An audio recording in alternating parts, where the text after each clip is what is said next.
building guru. The other one was Richard Millington, who's founder of the online community feverb.com. And we also had Dar Maxwell, who is the manager of the learning technologies team at Agility, to share their experience with us and to provide potential solutions to the challenges that we faced with driving and measuring online engagement. So the kickoff session, Let's Talk Online Engagement, introduced our audience to the fundamentals of online engagement. And it was led by Stan, who really shared the importance of online engagement for organizations that typically serve communities. And he spoke about the types of platforms and the value of each one. And he also shared some strategies for user retention and registration. And in the second session, Rich of Feverb, and he's also the author of a really great community management book called Buzzing Communities, shared his experiences with assessing the health of online communities. Now, Richard discussed the importance and the challenges of measuring online engagement, and he shared some tips for actually measuring beyond growth in numbers. So not just looking at the number of people who were registered on your site, but really trying to go that level deeper and seeing how they used the information and the knowledge that they accessed from your site. And in the last session, we brought together all these experts in a virtual peer assist and had our participants answer all the lingering questions that they had. And the experts really try to provide potential solutions based on their own experiences.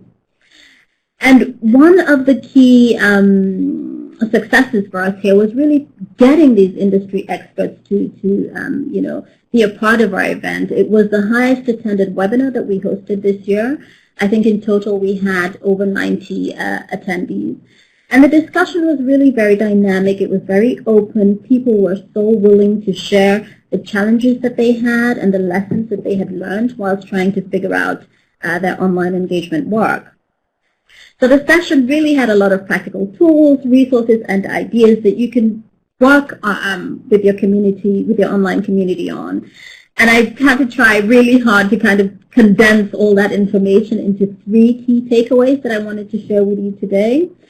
And the first one for me was really that the purpose or the expected outcome of your community really needs to be clearly articulated right at the start. You know, people find it very hard to engage when the why of your community isn't clear.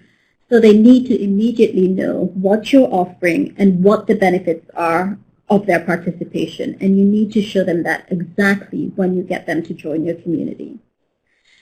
And for me, the second one was really, it was quite simple. Make your community home welcoming and accessible.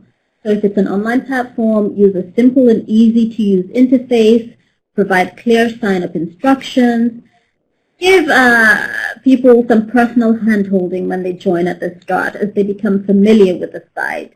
Make sure that your information is laid out clearly and that people can access it quite easily. And don't just focus on the looks either. Equally important, try and promote a supportive tone, a responsive tone throughout your online platform. And I think the final piece of advice that I got from this summer series was really more of an encouragement. You know, online engagement doesn't happen overnight. It takes time to plan for, to design, and to implement. You know, and it's not likely that it's going to be spontaneous. You need to constantly work at nurturing your community. You need to keep them engaged using a variety of techniques, you know, relevant current, you need to seed discussions, and you need to sort of use live events and other activities to jumpstart your online engagement and to help build that sense of community. So those, I think, were the key points that I wanted to share. Please make sure you check out the resources on the fsnnetwork.org website. There are some really brilliant tips and resources that you can look if this is an area in which you struggle with your work. And thanks, Adrian. She's just put that link up for us as well. So our second big event was the East and Southern Africa Regional Knowledge Sharing Meeting, which we hosted in Kampala, Uganda, between September 20th and 22nd. And the meeting was really designed to bring together food security and nutrition practitioners and to can this foster a collaborative exchange of ideas among the participants. We had over 200 people attend from over about 95 organizations who focused on food security and nutrition program implementation in Africa. And attendees explored the exchanging landscapes of food security in the region. They spoke about the growing role of youth in these programs and the need to build sustainability and resilience strategies into these projects. It was a really sort of great event. And today we have first-time attendee and presenter. Justin did a fabulous session on utilizing evaluations to inform strategy. And he's here to share his reflections on that meeting with us. Justin is a monitoring and evaluation professional with over 8 years experience in both the nonprofit and the private sector, and currently is the Assessing and Learning Portfolio Manager for the GADAP project. And we're really happy to have you here with us, Justin, and I'll hand it over to you now. Great, thanks so much, Yemisi. Yeah, I can't believe that it's been over a month since this event had ended. It kind of seems like just yesterday. So let me just first say, a little bit about the project that I come from context. I work for the Feed the Future Knowledge-Driven Agricultural Development Project, and really what we're a knowledge management project focused mostly around the Feed the Future initiative. So for me, this was a really great opportunity to meet fellow practitioners that are, instead of focusing on the Bureau for Food Security, which is normally the people that I interact with, this was a great way to look and meet some Food for Peace projects as well. So that was a really great opportunity for me.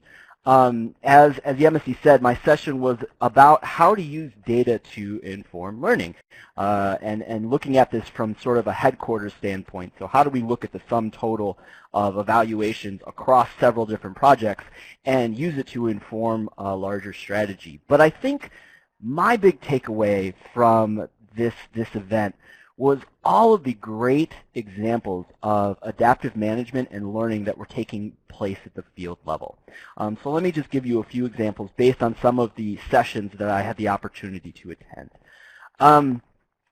For one thing, it's fantastic and fascinating that Food for Peace has this policy that they're enacting called Refine and Implement. One of the first sessions I went to really got into this idea, and what the idea is that after a project gets awarded, they have a year essentially to collect data, understand the nature of the problem a bit deeper than what perhaps the scope of work might have suggested, and really guide your interventions from that point. I thought that was a really, really interesting concept, and will be fascinated to see how the results will differ, as I think a lot of people are just starting to enact this process right now. Another session that I found to be really interesting was talking about collaborating, learning, and adapting, CLA, at the USAID Uganda mission. This mission is really, really doing some interesting things in terms of their programming, ensuring coordination's happening. They talked about their process a little bit, and then also using the Community Connector project as an example as sort of the ringleader to help lead coordination across different mechanisms. So that was really, really interesting how they have not only sort of mandated coordination to a much more sort of rigorous degree, but then also the redesign of their results framework, which gets away from the old notion of dividing up different development objectives by technical bureau, and really starts to integrate results in a very interesting way. So that was also another really fascinating session that I had the opportunity to attend.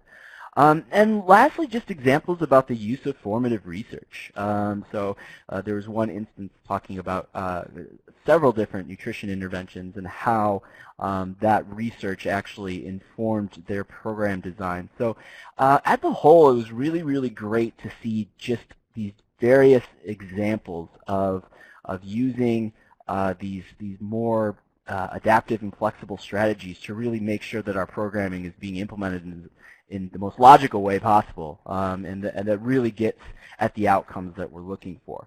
I would say just beyond that, I think what was really great to see about this meeting is there was a degree of openness and sharing that I think is rare. And to elaborate on that a little bit further, I think sometimes we attend meetings and there's a lot of elevator speeches, a lot of towing the company line, a lot of kind of self-promotion to a degree. But I felt that the openness here was really was interested in sharing and really interested in just understanding, being honest and candid about the issues that we face, and really coming up with tangible solutions on how we might overcome them.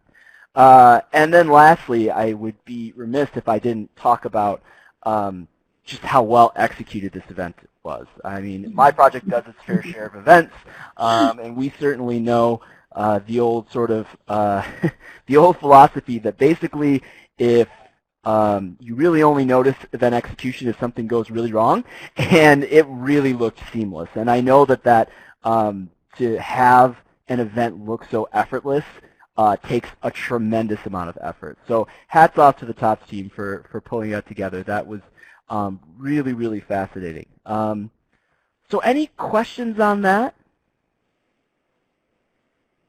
And you should see the smiles in the room right now, Justin. Thanks for that. Hey, Justin, this is Sheila. I got a question. Could you, the presentation you gave was really interesting and people really enjoyed it. Would you treat us to kind of a couple-minute summary on that presentation to let everybody know what you talked about? And everybody, Justin's presentation is up on the website. I posted the link in the chat room. And treat yourself to that presentation. It's really interesting. Yeah, no, I'd be happy to elaborate. And actually, Megan Murphy, who's in with us at the participant chat, she and I actually presented on this just a few weeks ago.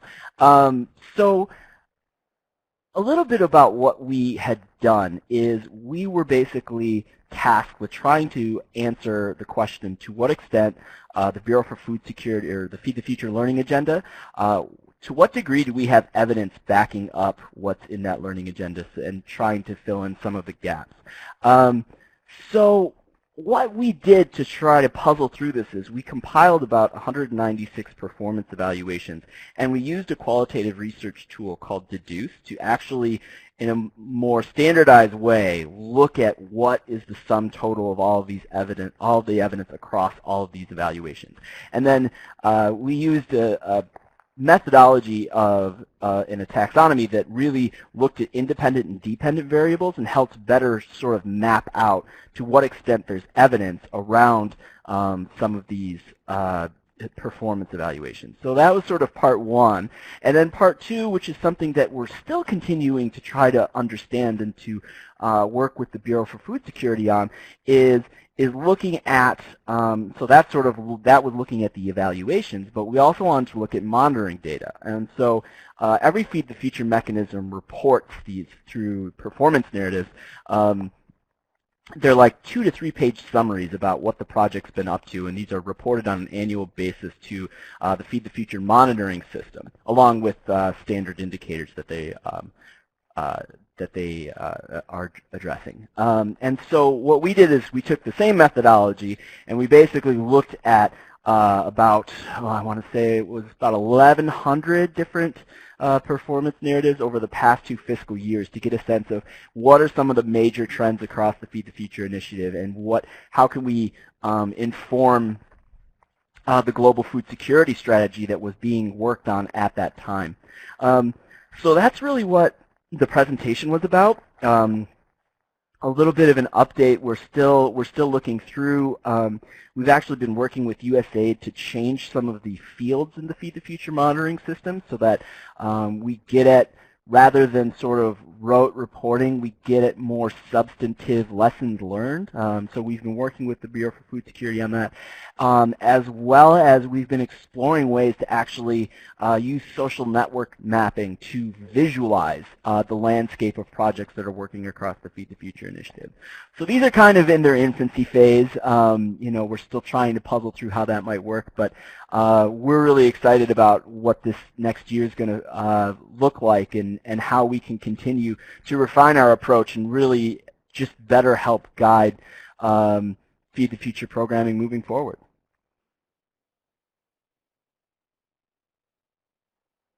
Thank you for that, Justin. And if at any point in the future you want to kind of pick the brains of the KM community and share some of these thoughts, especially with the social network mapping, please just let us know. Yeah, Are there any more questions for Justin? Go ahead. I'm sorry.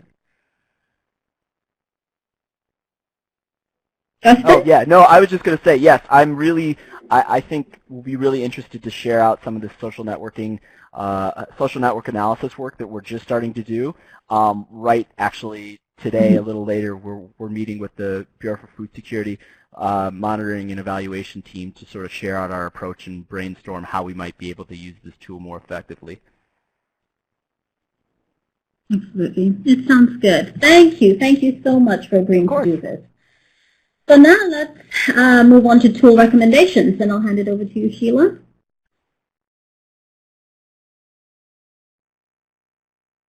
Hi, everybody. Thank you so much for attending today. We're all excited you're all here. And Justin, thank you for that wonderful summary. Really appreciated it, and always really happy you came to Uganda and were willing to present for us. So now we move over. For those of you who don't know, the FSN network, the individual task forces, put up tools for recommendations, and these are tools that we feel are really good as far as advancing the knowledge of the community, and work at the program level to help move the field of food security forward. So periodically we find these tools, or they're brought to us. We gather the task force and ask the authors to do a presentation, and then we have everybody vote. So this is a democracy. We hope you vote. But what are we looking for in a recommended tool? Whoa, come back. There we go. We are looking for very easy criteria. Once again, this is really a tool for you. So, just look at it. Is it easy to use? Once again, we work on the practitioner level. Is it technically sound, useful, and effective? Can you really use this? We want you to do that. We want you to, not have this like sit somewhere and it's just gathering dust. We want you to use these, test them out. Is it helpful for you? Has it been successfully applied in appropriate context? I mean, does this work for you? I mean, is the tool, is it about landing, a spaceship on Mars? That's not very helpful to us. And does it address the need or a gap in the practitioner community? Once again, it's that whole idea of, not reinventing the wheel, but, coming up things that are now, and if it's already out there, just, building on it to kind of adapt it and modify it to our community. So with that said, I'm really happy that today we have 2 tools up for recommendation. Oh, and just another shameless plug. If you go to the KM Task Force page on the FSN network, we have a list of tools that the KM Task Force in the past has recommended. So thank you, Adrian, for that. So please be sure to check out that. So our first tool recommendation is something I'm very, very excited about because it focuses on video. And very happy that Spring has come in and decided to do this. And we've worked with Spring in the past to, one of the things that we're very passionate about, the Knowledge Management Task Force, is really on the whole idea of skills building and around the knowledge management field and bringing up that level of technical expertise. And by doing that, we share various different ways to do that. And one of the ways both Spring and TOPS has been very successful is by, and also I should say KDAD, didn't mean to diss KDAD there, Justin, is by using video not only as a knowledge capture, but as a knowledge sharing and also as a learning tool. So without further ado, today's presentation will be with Christina Granger and Spring. from Spring, and Christina is the SBC manager for Spring, where she focuses on social and behavior change communication for global nutrition interventions. So we're really excited to have you there, and with that, please, Christina, take it away. Thank you so much, Sheila, and Adrienne and Yumisi and the whole task force for inviting us to come and present this tool. If you can't hear me, just let me know in the chat box or something, but I'm just going to go ahead with the assumption that everyone can. So I also wanted to introduce Peggy, who's also on the webinar with us. I am actually on vacation in the mountains right now, and so I'm going to do this presentation, and then I'm going to probably jump off and let Peggy finish out the call and be around for any further questions. So apologies in advance for ducking out, but we're both available always by email or pick up the phone. We're around, and we kind of, this is our baby, this is our passion project. So we love to talk about it. So if you have any questions in a couple of hours and when you're thinking about it, just feel free to reach out and let us know. So without further ado, the Community Video for Nutrition Guide. It's a little bit, now the title is a little bit kind of wrong because we've been really expanding this to not just focus on nutrition, but for kind of broader health work as well as agriculture, focusing on nutrition-sensitive agriculture as well. So we started this really focusing on nutrition-specific behaviors, and then we've really broadened it out in the last few years since we first published this. I think most of you who are on the call right now are familiar with Spring, but just in case you're not, I'll quickly review. This slide has our partners, the Spring Project partners on the bottom.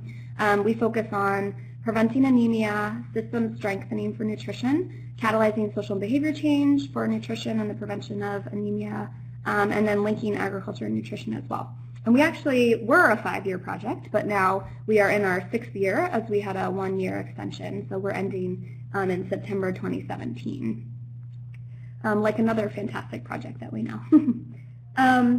So essentially, back in 2012, Digital Green and Spring started a collaboration to work on taking Digital Green's community video approach and adapting it for nutrition. They were previously using it mostly in India, but they were starting to spread a few other places.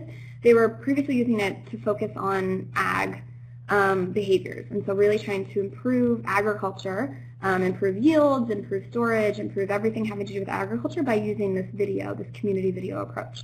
So we were interested in taking this approach and adapting it for nutrition. So our first pilot in India with Digital Green in 2012, we actually used Digital Green and Bharat, which is their Indian partner. We used their ag extension workers as our cadre of extensionists, and we trained them on some nutrition, and then we put them out there, and we supported them to make videos on nutrition to see whether this would work. And part of the interesting thing which we wanted to see was whether we could train them up enough on nutrition that as kind of agriculturalists, they would be able to also promote nutrition behaviors.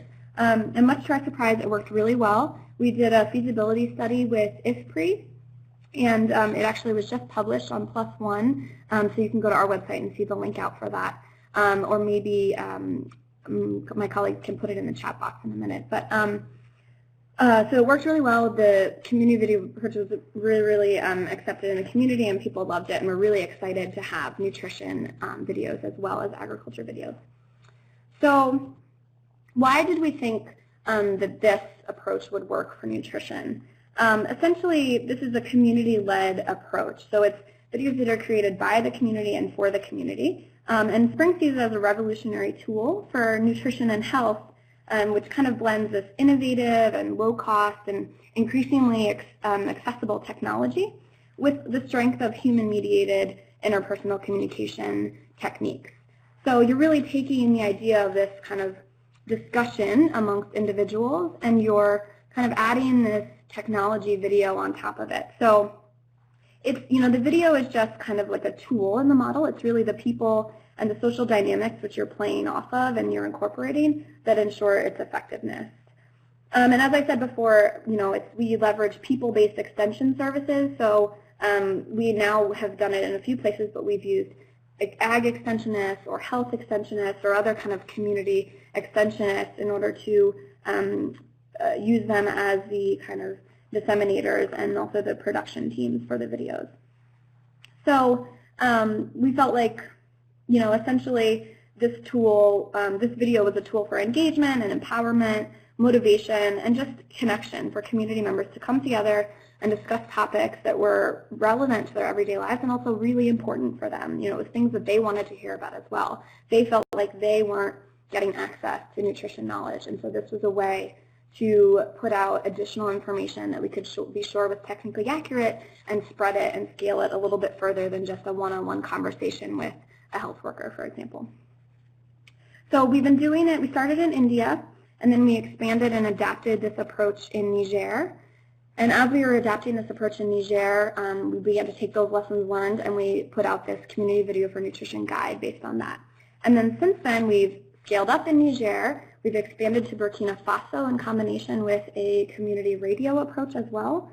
And we've also extended our work into Senegal and Guinea. And then we've just recently restarted support to India to do an RCT on this with Digital Green, Bharat, again, in the same area where we worked the first time, and then also with the London School of Hygiene and Tropical Medicine and the College of London as well. And ECJUT, sorry, I don't want to forget any partners there. So the guide itself, let me get into the meat here.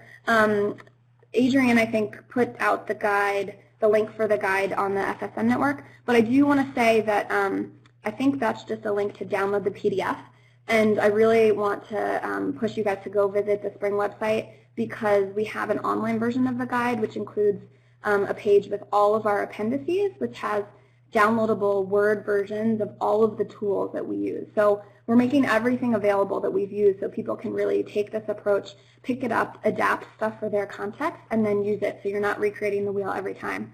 The PDF doesn't have all those appendices because it's a bunch of documents. It's like many pages Word documents. There's the whole nutrition training, which has 100 pages itself. So I do encourage you to go to the Spring website and look at the online version of the tool. And I have some screenshots of it at the very end of my presentation to show you what it looks like as well. But essentially, the steps that are outlined in the guide are here as follows. And then I'll go through a little bit one by one to explain them a little bit further. So first we have rapid formative research. So this is something that we really brought to the approach as a really key component, especially when we're looking at health and nutrition behaviors, because there's so many determinants of these behaviors. Agriculture, obviously, is a very complicated sector as well, but in some ways it's a little bit different where, you have the inputs, you have the resources, you just kind of need the knowledge, and so they're taking kind of best practices and knowledge, doing videos and showing people how to do like row planting, for example. But with nutrition, it's really important to understand the nuances of some of these nutrition and highly kind of contextual behaviors, like why people aren't exclusively breastfeeding, or why people, don't feel like they're able to provide complementary foods for their kids at 6 months and beyond. So we started with rapid formative research, and essentially this is done in a period of like 1 to 2 weeks, where you just do focus groups and in-depth interviews with our target audience to better understand the determinants of their behaviors and the barriers and motivators for nutrition behaviors. Then based off of the results of that formative research, in India first, we developed this 2-day nutrition kind of sensitization training. And this was intended to be for the community agents and project staff. As originally we were working with agriculturalists, we needed to give them some nutrition kind of understanding. This wasn't intended to make them experts, but essentially kind of like a sensitization. And then there is a process for kind of supportive supervision and ongoing education that we support them with as well. And so we've adapted this in each of our contexts to, based on the formative research, again, we've kind of used the same core package that we developed for India, but we've adapted it based on what we learned out of the formative research and also just our understanding of the nutrition problems in that area. And this itself was actually adapted from the UNICEF CIYCF 5-day training package. So this is really pretty evidence-based stuff. We just condensed it as much as we felt like we could physically do. Even though we wanted to put everything in, we knew that these people weren't available for 5 days. So we developed this 2-day sensitization. And then I will just put a plug in for something that we're working on right now, which is a complimentary 2-day nutrition-sensitive agriculture training. So in our work in India, this RCT, we're working with really trying to influence nutrition through nutrition-sensitive agriculture behaviors. So that's kind of this, heavy thing that we're all working with, and these kind of abstract pathways to better nutrition through agriculture.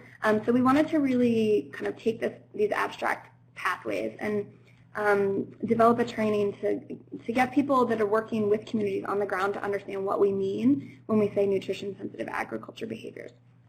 So it's a way to really kind of make this more concrete to the practices that people are actually already doing in their houses, and how we can improve nutrition through improving those agriculture practices.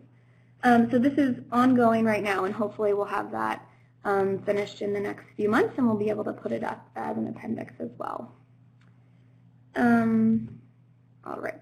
So then, working with the communities,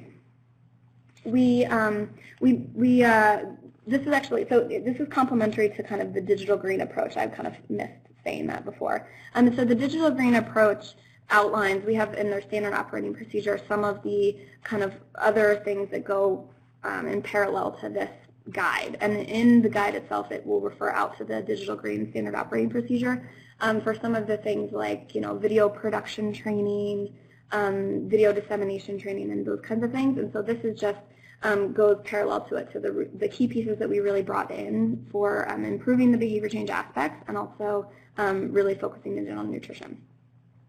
So we have this cadre of community workers that become the production team, and then we have a cadre of workers that become the dissemination teams as well. And so using those local staff, like local community members, we work with them for the selection of video content based on the formative research, our own technical understanding, and also their experience in the communities themselves.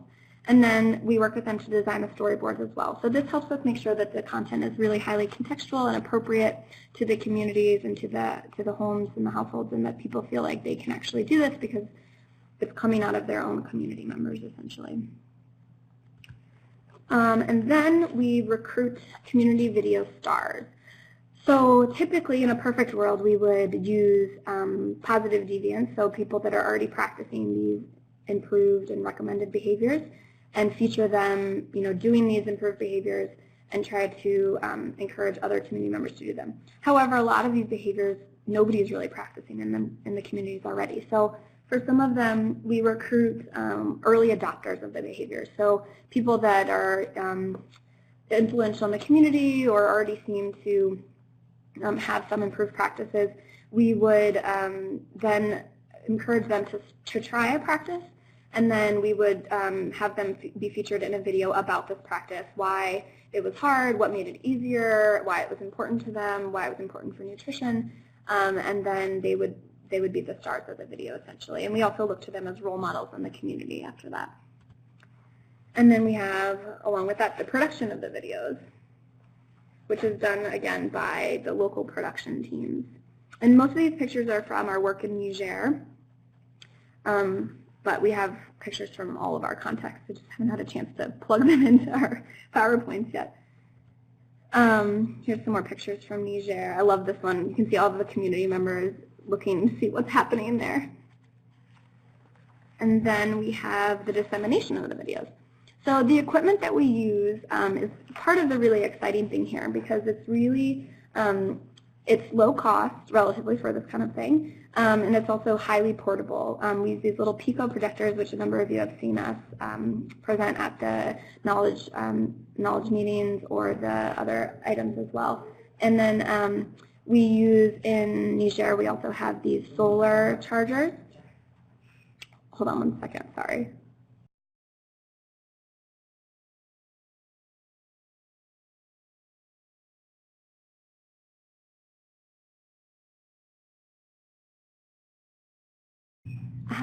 Sorry about that. So then we have these solar projectors, these solar chargers, because these Picos are battery operated, so they're just rechargeable essentially. So they don't need to be plugged in, but they do, I think they run for about 6 hours. They were running constantly for 6 hours. So they do have to be recharged. So in Niger, we knew that our community members wouldn't have access to any sort of recharging situation. So we use solar chargers for those. And then you can see the Pico here just projected on a wall. It doesn't need to be super dark. In this picture, you can tell that there's actually a lot of light coming in, but the clarity is really clear regardless. And here's another picture of a dissemination in a community group. This is in India, and again, you can see it's not super dark in here, but the picture gets quite large, and a group of, I don't know, about 20 women or so can very easily gather around and watch the video. So then we have monitoring and supportive supervision. So after the disseminations, we have our community worker staff go to each of the households. And it depends on the context, but in some places we have them go to every household to see if women were interested and able to adopt the recommended practices. And in some, we only do it to the households that have already expressed interest in adopting this practice during the dissemination itself. Kind of depends on the capacity of our staff and kind of the way that the project has been laid out based on the context. So I already mentioned our original work with Digital Green in India in 2013, so I just had a couple of slides just to give you a few little facts here. And then these are the 10 priority video topics that we focused on for this first pilot. And then our first kind of expansion of this program was in Niger in 2015. And we worked with 80 community groups in 20 different villages in Maradi. And then since then, we've expanded, as I said, into Burkina Faso as well and scaled up in Niger. And we're working with a number of partners here that are kind of like our legs on the ground for this work. And we're supporting them to work through their own existing community groups to produce and disseminate these videos. And then we've scaled up now in 2016 in this kind of second phase to over 200 community groups and counting. And then in the first phase, these were the 10 video topics in Niger, which you can see are similar, but there's some changes based on the context and some of the formative research that we found in Niger. It's a very different context, and we also are working within this resilience kind of context. And so we really wanted to feature issues of budgeting and storage and kind of like how you ensure dietary diversity around the year, which we didn't so much focus on in this first work in India, though we are now in the second phase in India. And then also a lot on household communication. We're also working in households where there's multiple wives. So there's a lot of these contextual things that we have to take into account for this.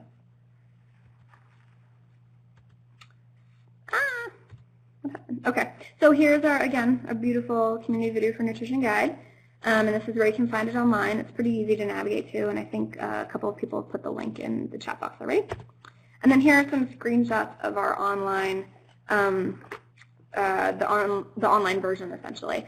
So if you go to it online, you can see the opportunity to download it here at this link right under the title, which again is just the kind of the meat of it. It's component 1, 2, and 3, but the appendices are not in the downloadable version just because it's way too heavy and it would be huge. So you can navigate it on the right-hand side. Here's the background. And then we have each of the components. So you'll see up here the mice and elements are the kind of key features that we've really added to this approach, which are highlighted right there under the title for each of the components. And then in each place it'll also summarize and then link out to a step in the Digital Green Standard Operating Procedure if it's something that's really related to like the video production, training, and those kind of aspects, for example. And then here is our appendices. So you can see we've made available, and all these again are in Word, so they're editable. We have our like an illustrative project Gantt chart, the video production and dissemination equipment specs, which has changed a little bit. It kind of again depends on the context, but this will give you an idea of what we're using. And then we have all of our formative research protocol and tools, all of the mice and hygiene training materials. These were from India, and they've since had a couple of iterations. So we'll put some updates on there, probably of some French versions that we've used in the Sahel and in Guinea. in Senegal, and then also the adapted version for our newest India work. And then we have all of these other kind of tools in the process that you can link out to as well. And then here is Digital Green Standard Operating Procedure, which they make available online as well. And all of these things are kind of navigatable from there. So that's essentially it in a nutshell. That was a very kind of quick presentation, but I hope it was clear, and I hope you kind of get a sense of the tool and the approach overall. And then again, we're happy to answer any questions.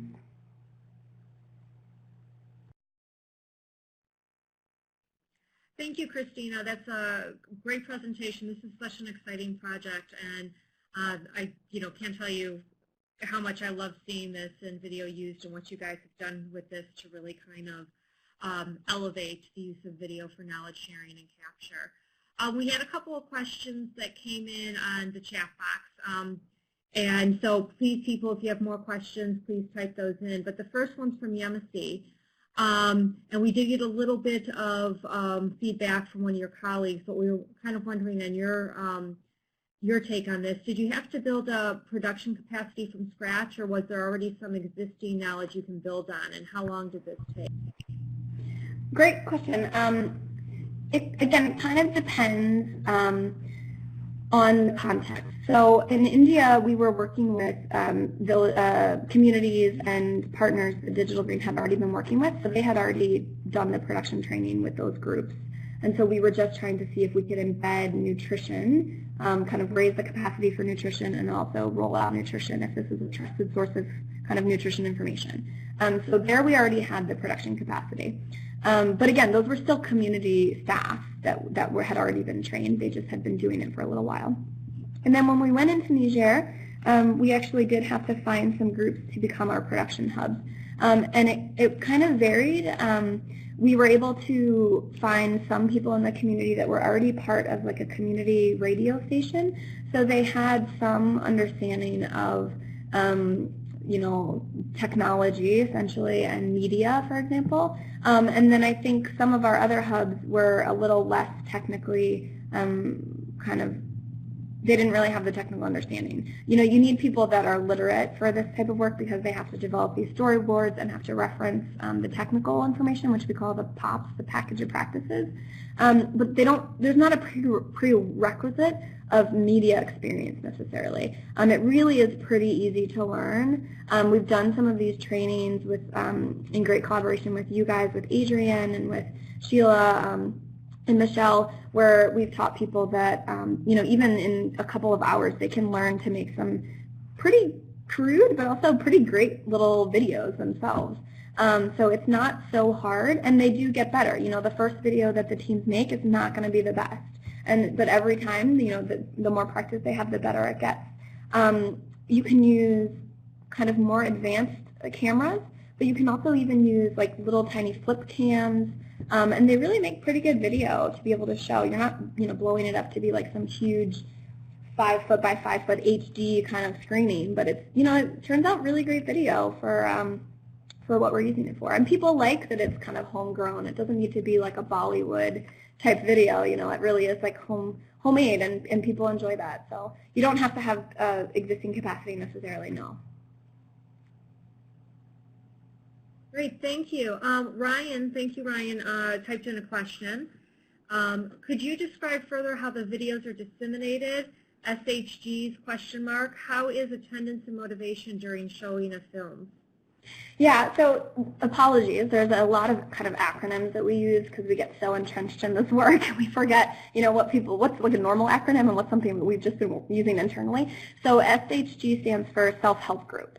So essentially, we're using groups that already exist in the communities, ideally, where we can. So those could be any type of self-help group. It could be mother-to-mother support groups. It could be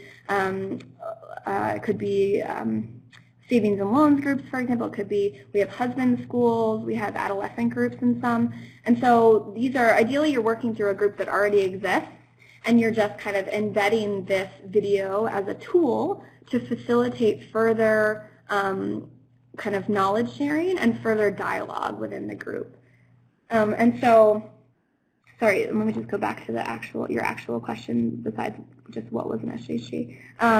So they're disseminated in these groups by the facilitator of the groups, which either already exists or somebody is appointed kind of as the video facilitator. And then it's usually like an hour group meeting or so where they watch the video. There's moments in the video to pause, to like recap what they just heard and like have like a little two-way conversation between facilitator and group, and then they keep going. And then at the end, people are asked, is this something that you're interested in? Would you like to adopt this practice? And this kind of information is recorded so we get a sense on the interest and the comprehension of the videos as well.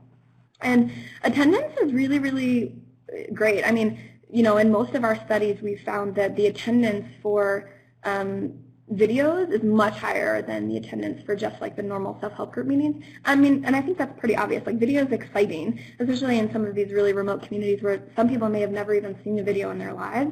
It's something that's really exciting. So of course, people are going to come and watch this, cool thing that features their community members and their neighbors and their family members as stars. So a lot of times we even get extra people like, spewing out into the doorways, peeking their head in to try and see what it's all about.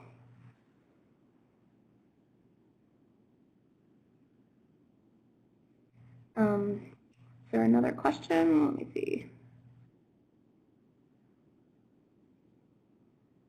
Let's see. Can you hear me? Yep, now I can. I just messed up. Okay. Yeah, thank you. So I have a question. Could you talk about the collaboration process between Spring and Digital Green to develop the resource? Because as anybody who's ever created or designed a resource knows, this is a long, I don't want to use the word arduous, but it's the only thing that comes to mind, process. It's well worth it in the end, but it takes a lot. So I'm just kind of wondering how you guys went about doing this.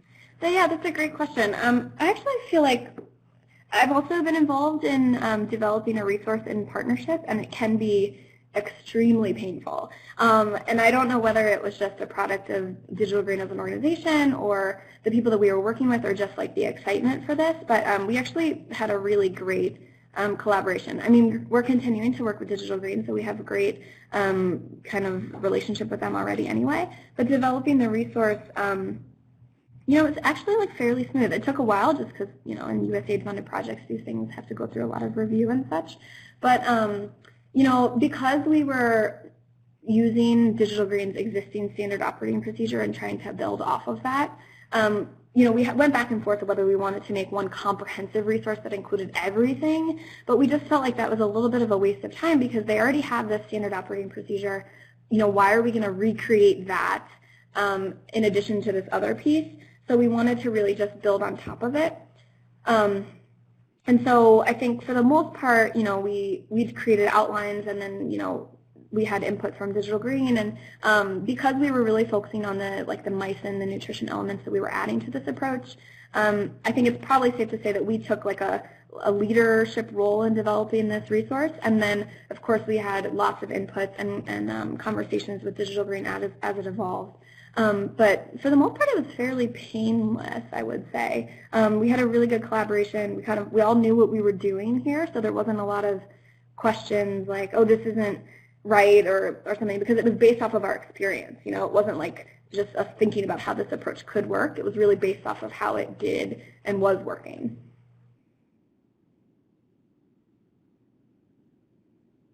Thank you. All right, and so we have one last question. It comes from Yemisi. Is there any data on how widely this has been disseminated and or used? What kind of moderating do you guys do to kind of keep track of that? Yeah, we have data on where we are using it, the countries that we're using it in, and the numbers of people that have been trained on the approach, for example, and how many people have been kind of touched by it, how many community members. But we have widely disseminated it as a tool. I don't know, nobody's kind of come back to us and said okay, we're using this tool and we're doing the exact same thing and this is how it's going. I think at this point we're still just trying to build the excitement for it, and I think, it's hard to put something out there and then, typically these are long cycles. Nobody's going to be able to pick it up, totally change their project midway or something, and then roll this out. So it's something that we're just putting out there over the last couple of years, and people need to build it into like an RFP or an RFA or something. So we haven't seen, to my knowledge, like a ton of uptake with other implementing organizations. Though I have heard that people are very excited about it. They're looking to put it into some of their programs in like this year and this next year, and so it's really just a tool that's available. Also, I don't think it's supposed to be, I don't see it as something that it's an off-the-shelf tool. It's not like something people pick up and just do exactly what we have in here. But I think it's just, it's like information and it's ideas and it's resources. And so people may have their own kind of community video idea in their head. They can see this, read through this resource, get some juices flowing, and then be able to maybe take some bits and pieces that they might think will work best for their implementation that they're already planning. If that's a good answer. Yeah, Christina, really appreciate it. I think that's a good point that you made there about the resources.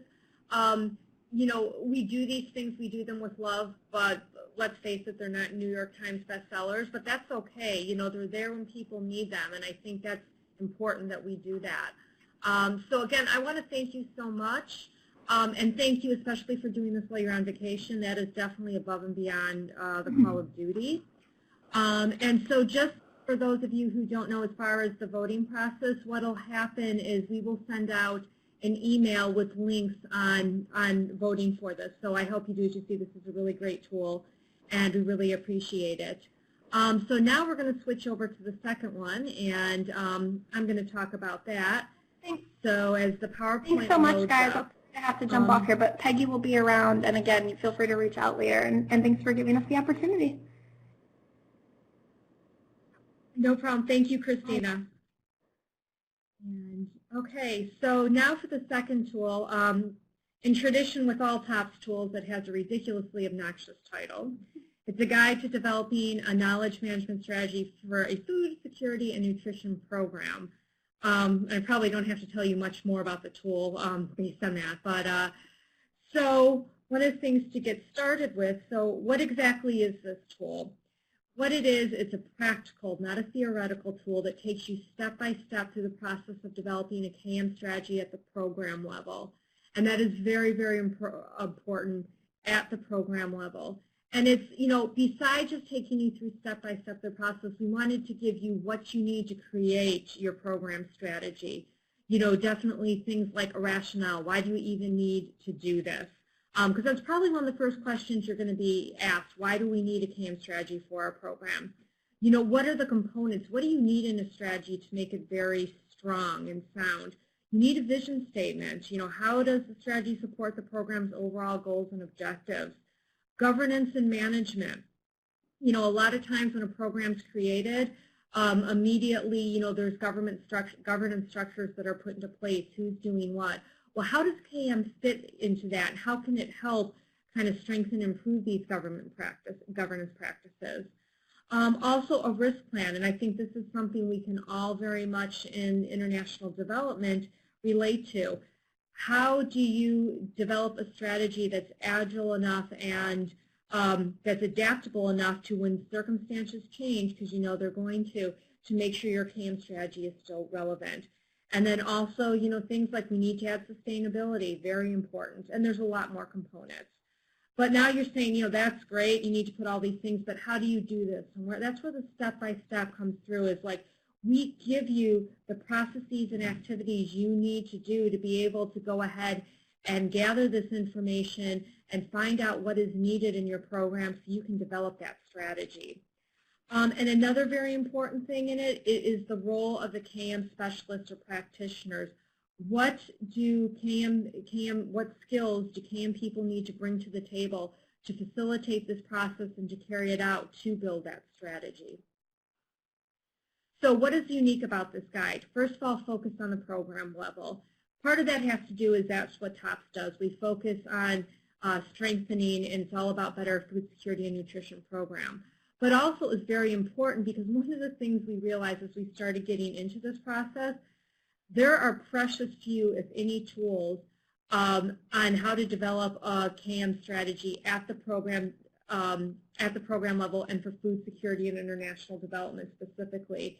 And you know, guys, we have a lot of unique needs. Think about it. If you're doing a KM strategy from your organization, that alone is a very arduous process. Now think about it when you're at the consortium levels and you have 5 different organizations and you have people on 5 different continents. All those different challenges, and so that's one of the reasons that make this guide unique and hopefully can facilitate this project. So why did we do this? The Knowledge Management Task Force, you guys did. One of the things was a couple years ago, we heard from a lot of people. They were hired, and one of the first things they were asked was to develop a KM strategy, and they didn't know how to do this. And so we really saw that as a need and a way to build the capacity and the technical skills, like I talked about before, of KM as a field in international development. So that's why we did this. And then one of the things, the idea really just started, we wanted to have a workshop to once again be that practical aspect where we took people through the process of developing a strategy. Well, then as we were formulating the workshop, it made sense to also create a resource there too, so that as you guys know, not everybody can get to the workshop, or you're learning so much in a 3-day workshop, you need to go back. You need something to go back to refer about, once you do the project. So that's how we went about doing that. So the project was written by, if any of you did attend the workshop, a consultant we hired, a guy out of the UK named Pete Cranston, who's a KM guru. And then it was developed in collaboration with yours truly and Yemisi Sango-Williams. And it was furthered, we were kind of developing the tool at the same time we were developing the workshop. So this also gave us a unique opportunity, because as we were carrying out the workshop, we got feedback from things that people weren't understanding. And so right then and there, we went ahead and we clarified those, but then we also made notes so that when we came back and we worked on the guide some more, we knew where we really needed to make salient points, have examples, make sure the tools and what needed to be there for you guys to be able to do this. So kind of a really nice, exciting process. So next slide. What is not in the guide? So if you are looking for a definition of KM, I'm sorry, we cannot help you. This was done on purpose. As you know, there is a lot of ambiguity about what KM is. And we definitely didn't want to put a definition of KM out there for the reason, number one, I don't want that responsibility of but also because when you are going through all these activities of developing your strategy, you're going to figure out what KM means to your program. What are the knowledge sharing needs, the collaborative needs, the learning programs, learning processes that are unique to that program. And so through that, you can develop your definition of KM. And that is one of the components of the strategy. But you do it yourself so that once again, you can really design your strategy and your KM activities that's really going to help your community, help your program grow. So instead, we didn't leave you hanging then. So what we did, go back. What we did, you do need a place to start. So what we did is we agreed on these, and these are 6 well-known activities that, help to kind of get an idea, get a head around deciding what knowledge management is for your entity. And so some of these will look, very familiar: critical reflection and learning, knowledge learning and capture, communication, collaboration and knowledge sharing, information management, application, adaption, and accountability. And that one actually is kind of new, and we were excited. We found out about it kind of just before we did this, because once again, this is something, being able to kind of respond in the moment is something international development does. So for your KM component to be able to do that is very important as well. So once again, these things can help you while you're carrying out certain activities and using the tools, kind of come back and look at these 6 activities and what you're learning, how are they kind of going into these 6 activities, and that's going to help you define, come up with your definition. So here's the guide in all its coolness. Yeah, I was looking at Christina's slides that were so beautiful and so pictures. And as you can tell, I'm into the more minimalistic approach. That's my way of just saying that I'm not a great PowerPoint designer. But Holly, who's our awesome communications associate, she's working on, she's going to put a cool new cover on this. So when we officially actually launch this next week. And so what's in the guide, now that I told you what's not in the guide? So as I've talked about, tools, activities, instructions, examples, and resources to help you be able to design and create your strategy. Things like determine the scope of your strategy. Okay, why do I need to determine the scope of your strategy? You need to find out in your program who already has bought into KM, who is kind of doing KM, who is interested before you do your strategy, because that's going to determine your strategy. If no one is doing KM, no one knows what KM is, no one's interest, your strategy is going to look a lot different than if you have maybe 3 out of your 4 consortium members who are bringing KM practices and strategies and adaptive management and all that into their things. The strategy you're going to write is going to look a lot different depending on what you can do. So that's the full thing. So we got this cool little grid for you to help you determine this. So the next thing is you need to figure out what everybody does. And, once again, look at this is from, organizational level. You would never write a strategy without going through various different people in your organization, finding out what they know, what they do. This is no different from your program. You need to talk to the people in your consortium, the various different things. What do they know? What skills do they bring? Various different ones. Does, maybe you're partnering with NGO, we'll just call them NGOA, and you've already found out they've got a great, engagement platform. Okay, maybe we can adopt that instead of building another one. Another one has a great mentoring program, different types of things like that. So learn what people have, and you can build off your strategy as far as that goes. From there, map your stakeholders, okay? And stakeholders kind of go, if you think about it, it's not just your consortium, it's also going to be your donor, your funders, your beneficiaries. So, what are they doing? What do they know? And also kind of finding the knowledge hubs. If there's one particular person that everybody's going to find out things, you need to find that person, and put some activities and some processes around that person to really strengthen your strategy and also your KM program as a whole. But wait, there's much more. It just doesn't photograph well. We give really great guidance on formulating your strategy's objectives, and this was something we really worked in the workshop. First of all, your objectives are going to be influenced by your program's overall objectives, but you need to make sure they are KM objectives. You know what, creating, and I'm not putting this down, creating a collaborative and learning environment is an awesome objective, but put a little meat around there, give it, how are you going to do that? And I realize to some M&E people that's kind of sacrilege, but to be a really strong KM objective, you actually do need to write a little bit more detail. Devise a communication plan.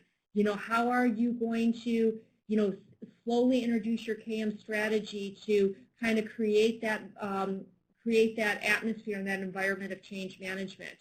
Guidance for implementation. This was something else we felt very strongly about, and something we actually heard from people in the task force. They're like, yeah, I update my strategy every year and no one ever looks at it.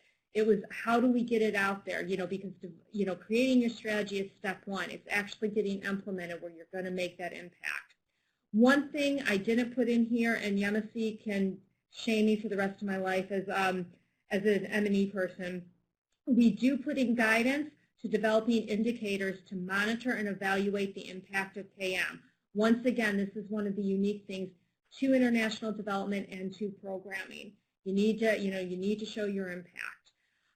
Also, we do have examples of framework, guidance, and we found one strategy, and plus much more. So those are kind of all the cool things. So that's in a nutshell what the strategy is. To let you know, we did have kind of a soft launch when we went to Uganda, the knowledge sharing meeting. Justin was at the table topic. We had people there really liked it. And like I said, on the 14th, we're going to formally launch it. Before we did that, we really want your guys, like I said, this came from the task force. We do feel that it kind of, really addresses the gap there. So please vote to recommend it. I'd really appreciate that. And thank you, and please, I'm happy to answer any questions you may have about the guide at this point. Anything? Anyone? Anything? Anyone? No? Okay, thank you. No? Okay, thank you, Sheila and Christina, Peggy, and Sarah for presenting both these tools so expertly. Everybody, please do go to the SurveyMonkey link that's on your screens right now, in the bottom half of your screen. Oh, I think we have some questions. Do we? Everyone's typing. Oh, no, it's just thanks. Okay, please do go to that link on your screens and vote on whether you think that these tools can be recommended by the task force. I know that I find this really useful, just having that kind of assurance that a certain guide or a certain tool has been vetted by my peers and have their seal of approval. So please do click on it and vote. The survey will be open for about 3 weeks, so you have some time on that. And with that, I think we'll move on to the final item on our agenda today, and it's just really a very quick chance to fill you in on some of the activities that we're going to be working on. So members of both the Monitoring and Evaluation and the Knowledge Management Task Force have been working very hard together to come up with some guidance on how both these sectors can intentionally collaborate in order to improve the quality of the work that we do, and collaborate also in a way that allows us to get stronger results of the work that we do. So we're hoping to develop a kind of document that outlines the key touch points across the program cycle where these sectors can work together and provide some suggestions on some of the activities that they should be thinking of at these junctures. So we're currently working on a draft document that kind of articulates the benefits of this collaboration between both sectors, and we're hoping to share this with members of both task forces early next year. So we would really love your feedback, we'd love your comments, we'd love your direction, and we'll keep you posted on the progress with that. The second thing that's coming up is we have a Learning Agenda workshop in a few weeks, so from November 29th to December 1st. There was really, really overwhelming response to this. People really wanted to come in, but we only had 24 spaces. So that's going ahead. Hopefully we can get some kind of outputs from that as well, which we will share with you. Sheila, do you want to add anything to that? Yeah, I just want to real quickly interject. That is another thing we come up because of the feedback from the KMTF force. It should happen at the Knowledge Strategy workshop. And people actually trying out what is the learning agenda. So once again, kind of responding to your needs and what's there. So yeah, and a great, great response to it. So we're excited about it and hopefully be good. And once again, see what we can get out of it. If you're curious to do a little bit of reading about a learning agenda workshop, learning agendas, before then, there is a tool that was developed by a top small grant from Core Group. It's a guide to consortium management training, and they have a section on learning agendas there, and we'll get that link to you. So, definitely that's another resource for you to look at. Hey, thanks, Sheila. So, and our next Knowledge Management Task Force meeting will be in the new year, and we'll send more information closer to the date. So to wrap this up, please remember to go to SurveyMonkey and vote for the recommendations of the tools that we've shared today. Also, all the meeting notes, the links, the recording will be posted onto the Knowledge Management Task Force pages on the fsnnetwork.org website. We will let you know as soon as this is done. As usual, please let us know if you have any topics that you'd like to present on, Justin. Any experiences that you'd like to share at future KMTF meetings. We're always very, very happy to host you guys and to benefit from the experiences that you have. And I think that's it for us today and for 2016. Many, many thanks to you all for your time today. Special thanks to Justin, Christina, Peggy, and Sarah, and of course to you, Sheila. Happy holidays, everyone, and we hope to see you in the new year. Thank you.